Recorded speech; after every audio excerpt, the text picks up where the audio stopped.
یہ جتنا مجمع ہے یہ اپنے اپنے علاقوں میں پھیل جاتا ہے. لوگ پوچھتے ہیں جی کل کہاں گئے تھے؟ جی کل ایک کل تھا مرزا صاحب کا, وہاں پہ کون آیا تھا؟ وہاں پہ ایک فیصل آباد سے خطیب آیا تھا, اس نے کیا پڑھا؟ اب ہر بندے نے میری تقریر اپنے انداز میں سنائی,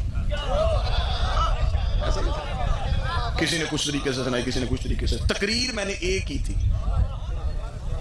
کل کو یہی تقریر 500 حصوں میں تقسیم ہو گئی. قصور میرا نہیں, جتنے راوی بدلتے گئے اتنی تقریر بدلتی. پڑھے لکھے نے اپنے طریقے سے سنا دی, ان پڑھ نے اپنے طریقے سے سنا دی, بچے نے اپنے طریقے سے سنا دی, پڑھے لکھے نے, عالم دین نے اپنے طریقے سے سنائی, سب نے اپنے اپنے طریقے سے سنائی. تقریر میری تھی, سنائی آپ نے. ایک ہفتے کے بعد میں پھر اسی علاقے میں آؤں, 2 دن کے بعد میں پھر ملتان آؤں, کوئی بندہ مجھے یہاں سے مل جائے عبدالحکیم کا, وہ کہے جی کل آپ وہاں میں مجلس پہ گئے تھے, آپ نے یہ جملہ پڑھا تھا. میں نے تو نہیں پڑھا تھا. وہ کہے اچھا پھر جس نے مجھے بتایا اس نے پھر مجھے یہ بتایا. اب قصور نہ میرا ہے نہ اس کا ہے, قصور اس درمیان والے کا ہے. اگر کوئی کہے کہ میں غلط تھا تو میری تقریر میں آپ تھے ہی نہیں, اور وہ جو بندہ جس نے پوچھا ہے وہ بھی تقریر میں نہیں تھا.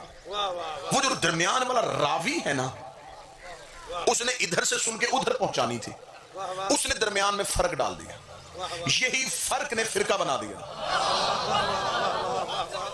کیونکہ میری بات میں فرق آئے گا تو کچھ بھی نہیں بگڑے گا, لیکن جب نبی کی بات میں فرق آ جائے گا تو پھر فرقہ بن جائے گا. اب میں بتاتا ہوں کہ وہ فرق ان لوگوں نے دشمنی میں نہیں پھیلایا. میں وجہ بتا دیتا ہوں وہ فرق کیسے بنا. اب جب میں نے مجلس شروع کی, جب میں نے تقریر شروع کی تو اتنا زیادہ مجمع نہیں تھا. کچھ لوگ میری تقریر کے 10 منٹ بعد, کوئی 20 منٹ بعد, کوئی 40 منٹ بعد آئے. اب جو بندہ میری تقریر کے 10 منٹ بعد آیا اسے نہیں پتا کہ میں نے پہلے 10 منٹ کیا پڑھا. ایسا ہی ہے. وہ جب میری تقریر سنائے گا تو وہ 10 منٹ کے بعد والی سنائے گا, پہلے والی نہیں سنائے گا, کیونکہ وہ پہلے تھا ہی نہیں. اب جب وہ میری تقریر 10 منٹ بعد والی سنائے گا تو پہلے والی تقریر کسے پتا ہے؟ وہ جو پہلے منٹ میں مجلس میں بیٹھا تھا. جو 40 منٹ بعد آیا اسے 40 منٹ کے بعد کی تقریر یاد ہے. ہم شیعوں کو غلط یا قصوروار نہ کہا کرو. فرق صرف یہ ہے کہ ہم کہتے ہیں کہ دین ان سے لینا چاہیے جو پہلے لمحے میں نبی کے ساتھ تھے.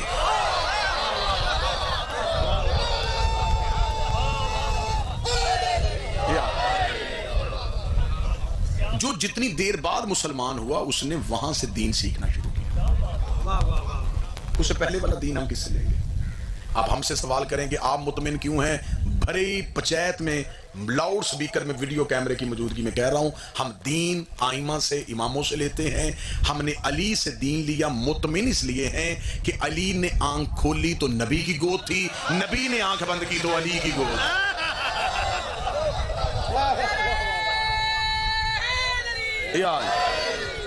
اہل علم تشریف فرمائے ہیں نہج البلاغہ, ابھی ممبر پہ لے آؤ. میرے مولا علی کا خطبہ ہے. علی فرماتے ہیں میں نبی کے پیچھے ایسے چلتا تھا جیسے اونٹنی کا بچہ اپنی ماں کے پیچھے تھا.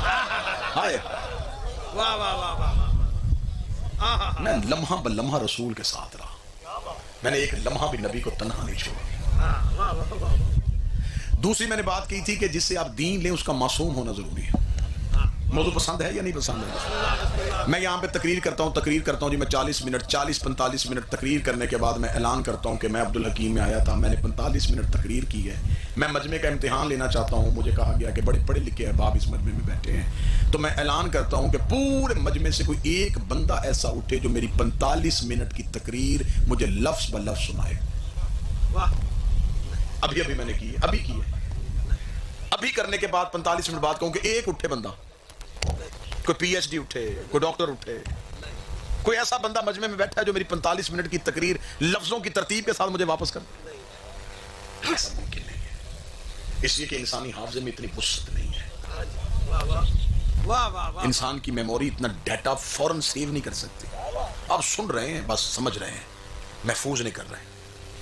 اب یہی میں مجمع پہ, اگر سارے مجمع نے شیعہ سنی اختلاف بھلا کے سر ہلایا ہے تو اب مجمع سے میں فیصلہ لینے لگا ہوں کہ مجھ جیسے طالب علم کی 45 منٹ کی تقریر اگلے لمحے میں اتنا سارا مجمع بھول گیا. نبی کی 23 سال تبلیغ چند دن پہلے بدھ چھوڑنے والے بندوں کو یاد کیسے ہو سکے؟ وہاں غلطی کا امکان نہیں تھا کیا؟ وہاں خطا نہیں ہو سکتی؟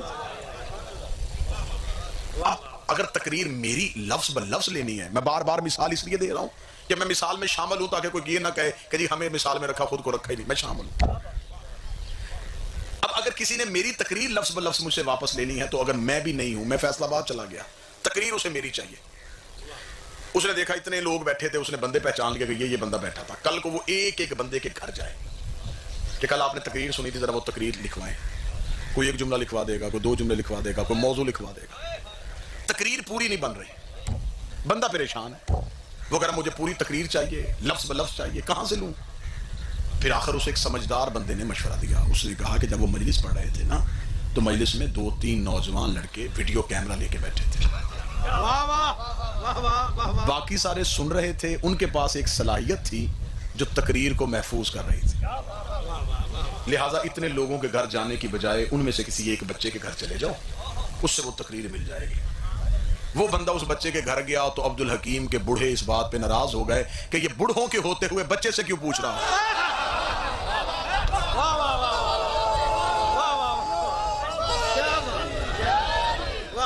وہ کہتے ہم بیٹھے تھے، ہم ڈیرے دار بندے، زمیندار بندے، مربے ہمارے، جگیریں ہماری، جائیدادیں ہماری، چدراٹیں ہماری. حد ہو گئی جی. یہ اٹھا اور بچے کے گھر چلا گیا، اس نے ہمیں کچھ سمجھا ہی نہیں. تو پھر کوئی عقل مند کہے گا سرکار آپ ڈیرے دار ہیں، مربے والے ہیں، زمیندار ہیں، لیکن آپ کے پاس وہ صلاحیت نہیں تھی جو اس بچے کے پاس تھی. اس بچے نے اس کے لفظ محفوظ کر لیے ہیں. وہ بچہ اگر اپنے کیمرے کو محفوظ رکھے گا تو 25 سال کے بعد بھی اسے چلائے تو یہ ایسے ہی بولنا شروع کر دے گا جیسے اس نے اب بولنا شروع کر دیا. مجھے پتہ چل جائے گا کتنا فیصد مجمع میری تقریر سن رہا ہے. ہم مطمئن ہو کے دین امامت سے اس لیے لیتے ہیں کہ نبوت بولتی رہی، امامت محفوظ کرتی رہی، نبوت بولتی رہی، امامت محفوظ کرتی رہی. 25 سال کے بعد حضرت علی نے مدینے کی مسجد میں آ کے نماز پڑھائی تو اندھے صحابی نے چیخ مار کے کہا آج مصطفیٰ والی نماز جانا ہے.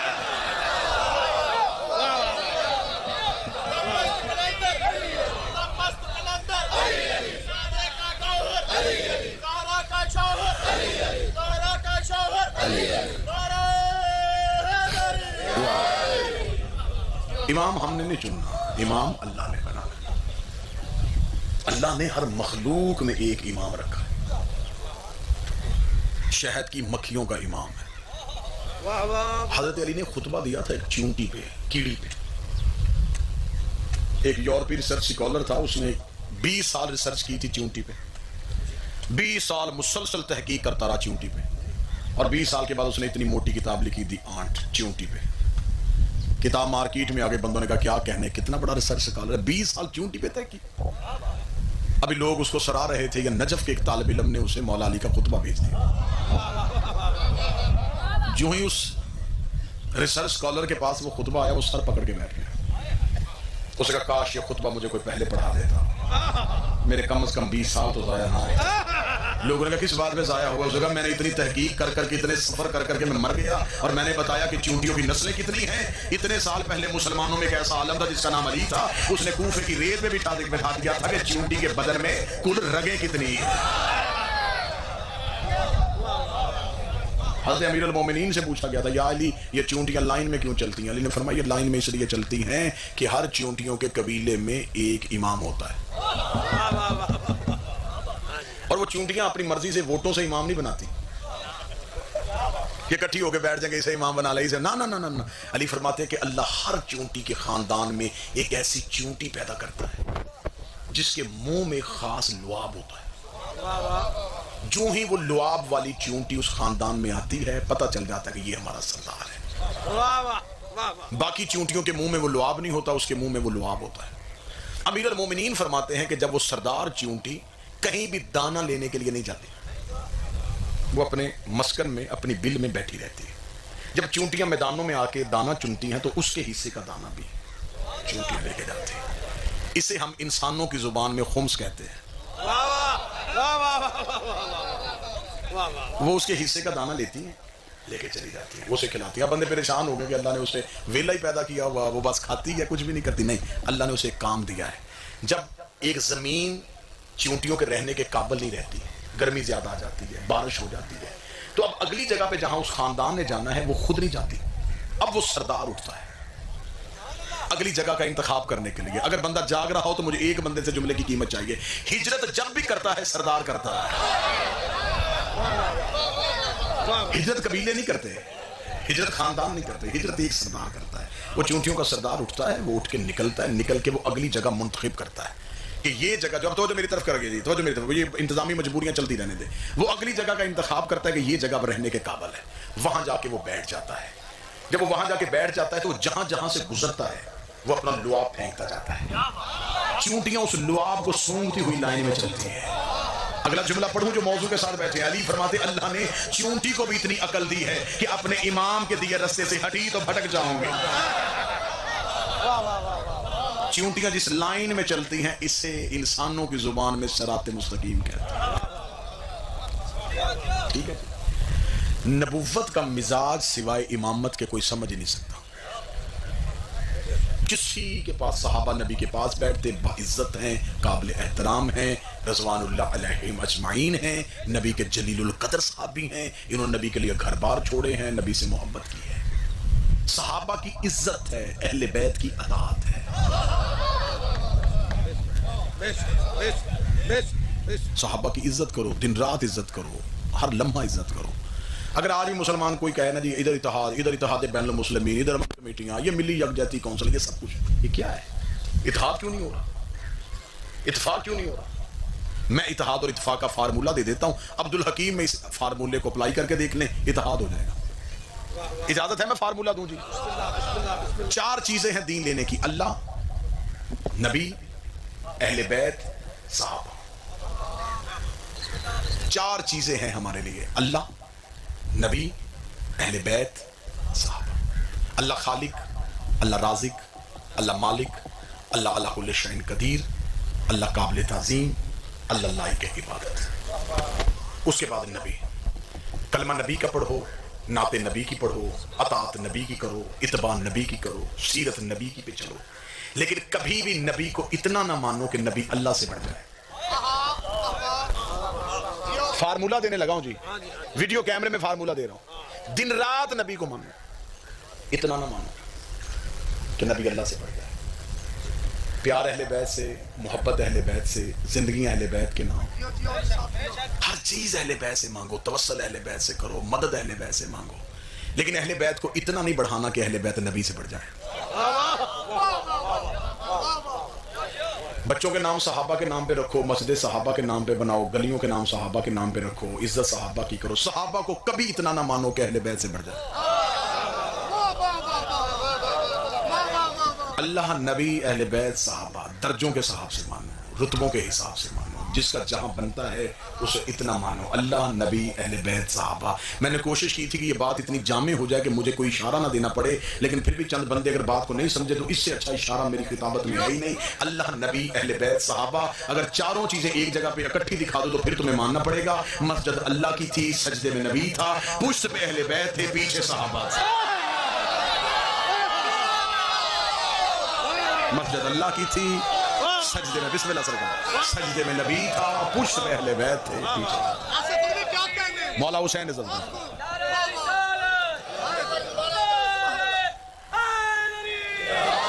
مسجد اللہ کی تھی، سجدے میں نبی تھا، پشت پہ اہل بیت تھے. صحابہ نماز پڑھ رہے تھے، نبی نماز پڑھا رہے تھے، حسین آ کے پشت پہ بیٹھ. شیعہ سنی سب نے لکھا ہے، ایک نے بھی اس کا انکار نہیں کیا. حسین آ کے بیٹھ گئے. رسول نماز پڑھا رہے تھے، نبی، صحابہ پیچھے پڑھ رہے تھے، حسین پشت پہ بیٹھے. مقام دکھاؤں اہل بیت کا، منزل دکھاؤں اہل بیت. واجب تصویر مکمل ہو گئے. صحابہ نے سر اٹھایا نہیں. صحابی اس لیے نہیں اٹھ رہے کہ نبی نہیں اٹھ رہا. نبی سے پہلے عمل کریں گے تو نماز باطل ہو جائے گی، دین کے دائرے سے نکل جائیں گے. صحابی انتظار کر رہے تھے کہ نبی اٹھے، ہم اٹھے. نبی انتظار کر رہے تھے کہ وحی آئے، وحی انتظار کر رہی تھی کہ جبریل لے جائے تو میں جاؤں. جبریل انتظار کر رہے تھے خدا بھیجے تو میں جاؤں. خدا انتظار کر رہا تھا حسین اٹھے.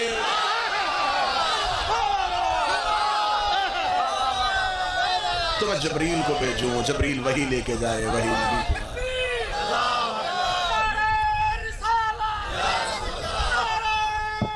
بسم اللہ سرکار، بسم اللہ.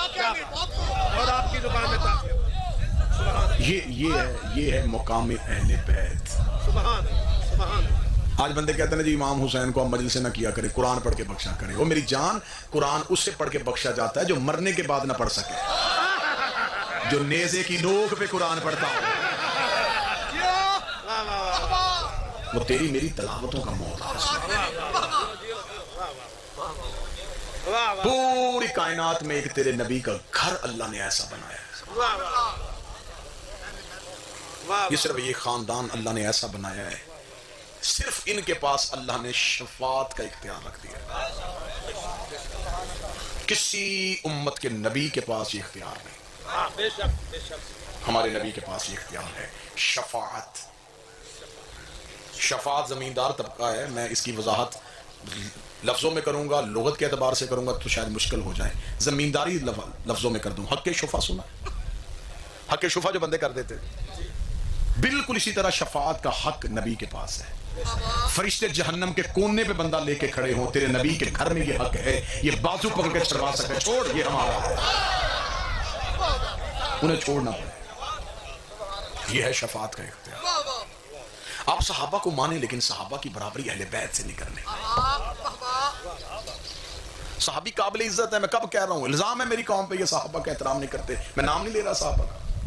ہماری جان قربان رسول کے جان نثار صحابہ.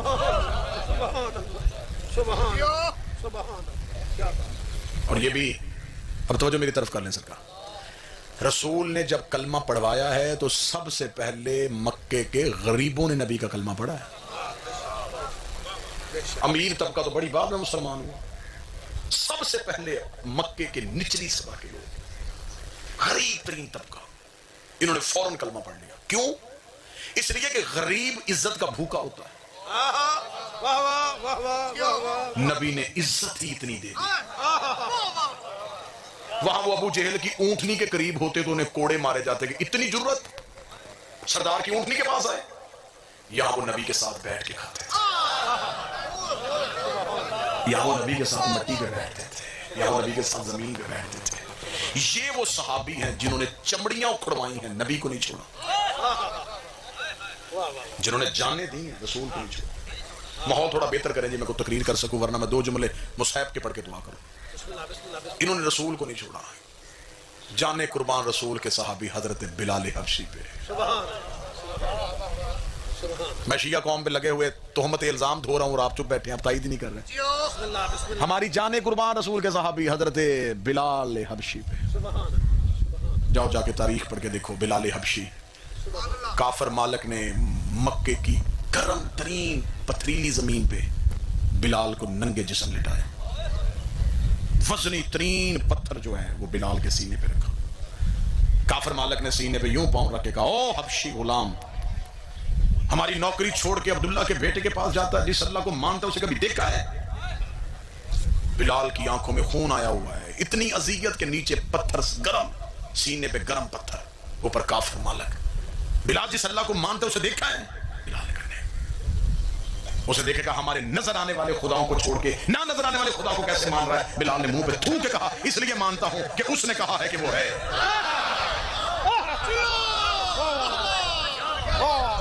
مجھے دیکھنے کی ضرورت ہی نہیں.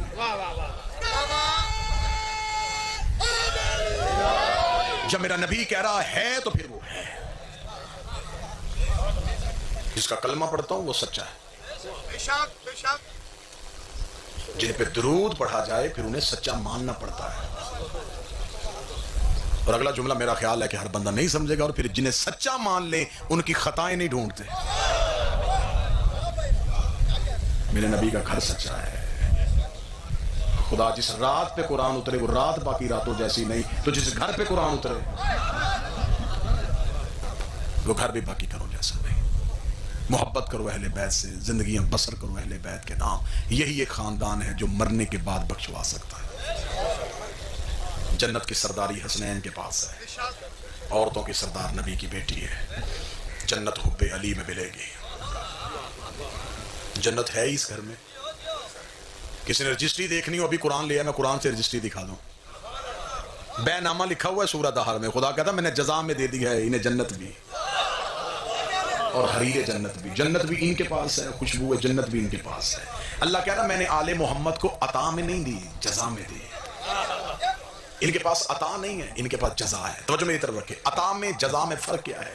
یہ رومال میرے پاس ہے، میں مجلس پڑھنے سے پہلے قبلہ سے کہوں سرکار مجھے اپنا رومال دے دیں یا مجھے رومال دیں، میں مجلس کے دوران اسے استعمال کروں، مجلس پڑھ کے نکلوں، یا گاڑی تک جاتے ہوئے مجھے رو کے کہہ سکتے ہیں یہ واپس کر دیں. واپس کیوں مانگا؟ یہ عطا تھی.